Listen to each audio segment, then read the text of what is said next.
Agile projects are like any other in that they need a communications plan.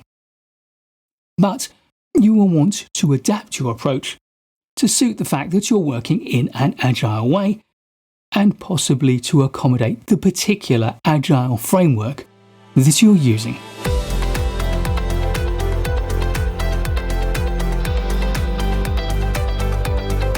Traditional project communication management focuses on creating a long-term communication strategy and a set of enduring project communication processes that will serve you through the project life cycle. The result is usually a detailed written communication plan and a regular project reporting cycle. Agile methods focus on small increments, iterative refinement, and adapting to circumstance. Everything we need to do needs to be quick, flexible, and as simple as possible. Agile teams are adapting and learning constantly, so it's not appropriate to try to anticipate all the project's communication needs right at the start. Agile project communication needs to follow the Agile philosophy of iterative, incremental, and adaptive development. The Agile Manifesto emphasizes interactions, collaboration, response to change, and less documentation. So, these must be our keys to Agile communication. I'll put a link to my video about the Agile Manifesto in the description. Another guide to the kind of adaptations you'll want to make to your communications planning is the 12 Agile principles that followed on from the Agile Manifesto. And once again, I'll put a link to my article about these 12 principles in the description. Show, don't tell. Perhaps one of the most important ideas is that of show, don't tell. This is about making ideas visible and being concise and to the point. The Agile principle number 7 says, working software is the primary measure of progress. So, as a result, perhaps the most important communication method of all is the demonstration of a working product. This happens at the end of an iteration or a sprint. In Scrum, this is known as the sprint review. But the sprint review mustn't be the only point of communication between the development team and the users or stakeholders. Principle 4 says that business people and developers must work together daily throughout the project. And then principle number 6 tells us the most efficient and effective method of conveying information both to and within a development team is face-to-face conversation. So, in an Agile project, we'd expect to see frequent in-person communication rather than written reports. You'll also find that your daily morning stand-ups are an important form of Agile communication. And we also have a video about that. Link in the description. When you can't be face-to-face, use virtual tools like Zoom, Teams, and WebEx, and collaboration software like Slack, Jira, and Trello. Above all here is the need for frankness, openness, and transparency. Team members should feel comfortable raising concerns, discussing challenges, and presenting new ideas without the fear of blame or recrimination. This honesty is critical for solving problems easily and quickly.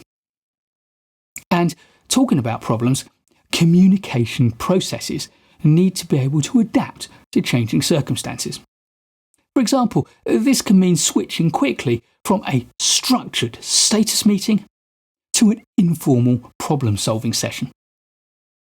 In an Agile environment, project managers must take care not only of effective communication, but also of data security. But here's the catch. What if your project data gets lost? or corrupted. That's where FluentPro Backup comes into play. Eliminate data loss, document corruption, and human errors with FluentPro Backup software. It ensures dependable project protection. Try automated data backup and recovery to stay agile and worry-free. For a free trial, please follow the link in the video description. Formal reports. If you do choose to prepare a formal report, then remember Agile principle number 10. Simplicity, the art of maximizing the amount of work not done, is essential. Keep reports short and easy to assimilate. And the show don't tell principle suggests that graphs, diagrams and tables are better than written narrative. Agile communication must respect the fact that most people are just too busy to read a large amount of information. So, consider what people need to know and summarize it as much as possible. Make it easy for people to understand that important information easily and quickly. When you write, write for people. Write the way that you speak, using simple, everyday language. Better still, if you're tracking information graphically, build a giant display board so that people can see that information whenever and as often as they choose. This pull approach to communication, where people pull down the information they need, is far better than the push approach of forcing information on people when you think they need it. Tools like Kanban boards and burn-down charts are fantastic examples of this. However, the need for simplicity doesn't mean that detail isn't important to some people, some of the time.